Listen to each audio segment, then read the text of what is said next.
नमस्कार, स्वागत है आप सभी का सांकेतिक भाषा के इस खास बुलेटिन को लेकर हाजिर हूं मैं कृतिका और मेरे साथ है मेरी सहयोगी मनीषा, जो खबरों को सांकेतिक भाषा में आप सभी तक पहुंचाएंगी। तो चलिए शुरुआत करते हैं इस खास बुलेटिन की और सबसे पहले देख लेते हैं सुबह की हेडलाइंस।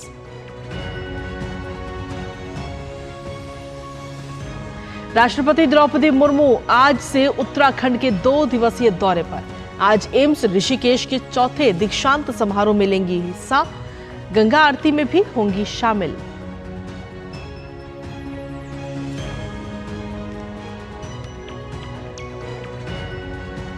लोकसभा चुनाव के दूसरे चरण के लिए चुनाव प्रचार चरम पर। प्रधानमंत्री नरेंद्र मोदी आज राजस्थान और छत्तीसगढ़ में करेंगे चुनावी सभाएं। वहीं गृह मंत्री अमित शाह पश्चिम बंगाल, महाराष्ट्र और कर्नाटक में करेंगे रैली।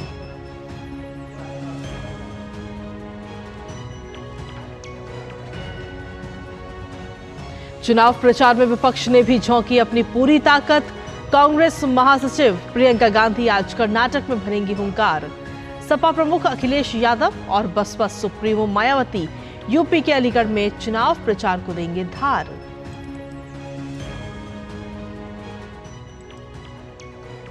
सुप्रीम कोर्ट में आज होगी पतंजलि के भ्रामक विज्ञापन मामले में सुनवाई। बाबा रामदेव और आचार्य बालकृष्ण को सुप्रीम कोर्ट में व्यक्तिगत रूप से पेश होने के निर्देश।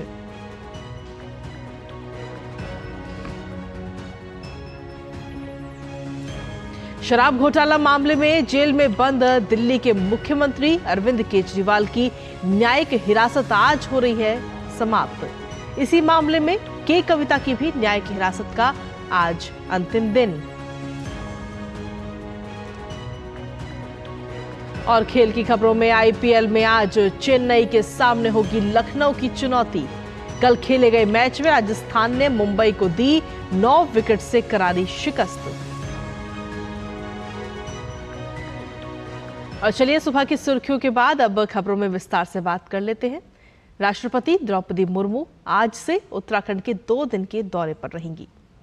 वो अखिल भारतीय आयुर्विज्ञान संस्थान यानी एम्स ऋषिकेश के चौथे दीक्षांत समारोह में भाग लेंगी।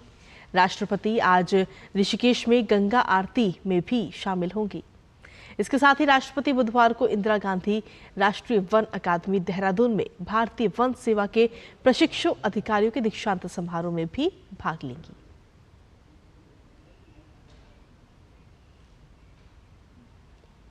और वहीं लोकसभा चुनाव के दूसरे चरण के लिए चुनाव प्रचार चरम पर है। सभी दलों ने मतदाताओं को लुभाने में अपनी पूरी ताकत झोंक दी है।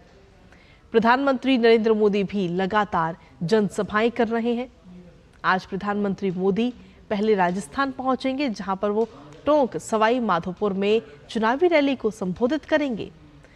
और वहीं राजस्थान के बाद प्रधानमंत्री छत्तीसगढ़ में 2 जनसभाएं करेंगे। वहीं आपको बता दें कि प्रधानमंत्री की पहली जनसभा दोपहर करीब 2:45 बजे जांजगीर चांपा में होगी। इसके बाद महासमुंद में प्रधानमंत्री जनसभा करते हुए आज नजर आएंगे। और वहीं सियासी सरगर्मियों के बीच लोकसभा चुनाव 2024 के लिए चुनाव प्रचार चरम पर है। तमाम राजनीतिक दल चुनाव प्रचार के अलग अलग हथकंडे अपना रहे हैं। भारतीय जनता पार्टी के नेता अलग अलग राज्यों में धुआंधार चुनाव प्रचार कर रहे हैं। और इसी कड़ी में गृह मंत्री अमित शाह आज 3 राज्य पश्चिम बंगाल, महाराष्ट्र और कर्नाटक में रैली करने वाले हैं। अमित शाह का आज पश्चिम बंगाल, महाराष्ट्र और कर्नाटक में विभिन्न कार्यक्रम हैं, जहां अमित शाह का मालदा दक्षिण लोकसभा क्षेत्र में रोड शो भी है। वहीं अमित शाह रायगंज लोकसभा क्षेत्र में जनसभा को आज संबोधित करते हुए नजर आएंगे। बता दें कि अमित शाह का अकोला लोकसभा क्षेत्र में सार्वजनिक बैठक में भाग लेने का भी कार्यक्रम है। वहीं अमित शाह बेंगलुरु लोकसभा क्षेत्र में रोड शो करते हुए भी नजर आएंगे। केंद्रीय गृह एवं सहकारिता मंत्री और बीजेपी के वरिष्ठ नेता अमित शाह ने कांग्रेस नेता पी चिदंबरम के बयान की निंदा की है। गृह मंत्री अमित शाह ने कहा कि अगर कांग्रेस सत्ता में आती है तभी तो वो सीएए, 3 नए आपराधिक कानून और अन्य कानून वापस ले पाएगी, जो होना ही नहीं है। अमित शाह ने कांग्रेस पर सीधा निशाना साधा उन्होंने कहा कि तुष्टीकरण की राजनीति में अंधी कांग्रेस पहले चरण में अपना सुपड़ा साफ होता देख बौखला गई है। अपने वोट बैंक को खुश करने के लिए प्रताड़ित हिंदू, बौद्ध, जैन, ईसाई, सिख और पारसी समुदाय के लोगों का अहित करने पर कांग्रेस आमदा है। आगे अमित शाह ने कहा कि कांग्रेस को नए कानूनी से 3 साल न्याय मिलने से समस्या है। देश की जनता 2014 और 2019 की ही तरह पहले से भी अधिक ताकत के साथ 2024 चुनाव में कांग्रेस को सबक सिखाने वाली है। लोकसभा चुनाव 2024 के लिए सभी राजनीतिक दलों ने अपनी पूरी ताकत झोंक रखी है और इसी के तहत कांग्रेस महासचिव प्रियंका गांधी आज कर्नाटक में 2 चुनावी सभाएं करेंगी। प्रियंका गांधी कर्नाटक के चित्रदुर्ग लोकसभा निर्वाचन क्षेत्र और बेंगलुरु में चुनावी रैली कर अपने प्रत्याशी के पक्ष में मतदान की अपील करेंगी। उत्तर प्रदेश से जुड़े 2 दिग्गज नेता अलग अलग क्षेत्रों में चुनाव प्रचार करते हुए नजर आएंगे। सपा प्रमुख अखिलेश यादव उत्तर प्रदेश के अलीगढ़ में चुनाव प्रचार को धार देंगे, तो वहीं बसपा सुप्रीमो मायावती यूपी के अलीगढ़ और मेरठ में जनसभा को संबोधित करेंगी। राजद नेता तेजस्वी यादव बिहार के पूर्णिया, कटिहार, भागलपुर और मुंगेर में अपने गठबंधन के पक्ष में चुनाव प्रचार करेंगे।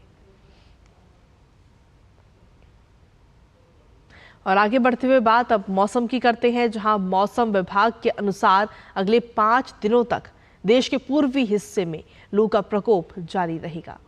बुधवार से इसका दायरा और बढ़ने की संभावना है। पश्चिम बंगाल के गांगेय क्षेत्र के अलग अलग हिस्सों में भी लू चलने की संभावना है। मौसम विभाग ने भीतरी कर्नाटक, ओडिशा, पूर्वी उत्तर प्रदेश, पश्चिमी उत्तर प्रदेश, बिहार और झारखंड के अलग अलग हिस्सों में भी तेज गर्मी पड़ने की आशंका जताई है। ओडिशा, रायलसीमा, पश्चिम बंगाल के गांगेय क्षेत्र, झारखंड, विदर्भ, छत्तीसगढ़, दक्षिण पश्चिम मध्य प्रदेश, तेलंगाना और तटीय आंध्र प्रदेश के अधिकांश हिस्सों में अधिकतम तापमान 42 से 45 डिग्री सेल्सियस के बीच बना हुआ है। वहीं मौसम विभाग के अनुसार अगले 2 दिनों के दौरान पूर्वोत्तर भारत में तेज और अरुणाचल प्रदेश, असम, मेघालय, नागालैंड, मणिपुर, मिजोरम तथा त्रिपुरा में हल्की से मध्यम बारिश होने का भी अनुमान है।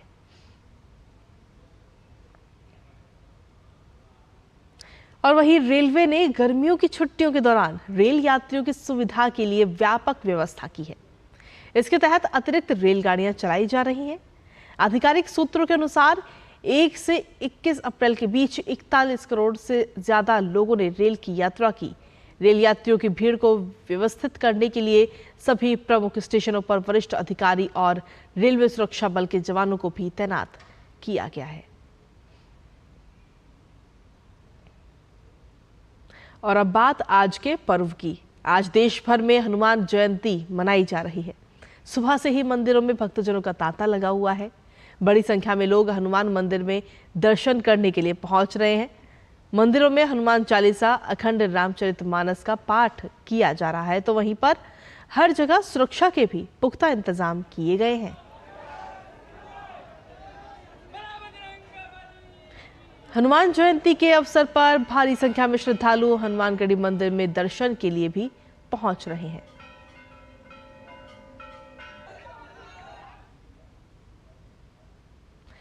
विदेश मंत्री डॉक्टर एस जयशंकर ने सोशल मीडिया प्लेटफॉर्म एक्स पर अपने संदेश में कहा कि हनुमान जयंती के पावन अवसर पर हार्दिक शुभकामनाएं। प्रार्थना करता हूं कि बल, बुद्धि और विद्या प्राप्त करने की प्रेरणा देने वाले संकट मोचन श्री राम भक्त हनुमान सभी पर अपनी कृपा बनाए रखें।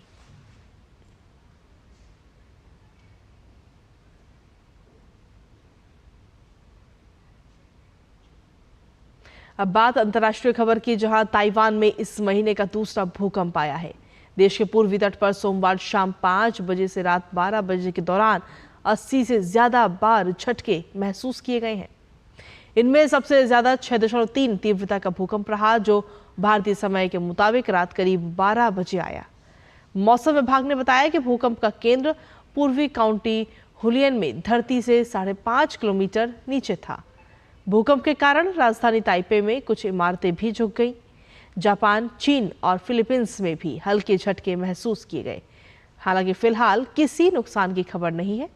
इससे पहले ताइवान में 3 अप्रैल को 7.2 तीव्रता का भूकंप आया था, जिसमें करीब 14 लोगों की मौत हो गई थी। तब से लेकर अब तक ताइवान में सैकड़ों झटके महसूस किए गए। फायर डिपार्टमेंट ने बताया कि काउंटी हुलियन में 3 अप्रैल को आए भूकंप में क्षतिग्रस्त हुआ होटल ताजा झटकों के कारण थोड़ा और झुक गया है।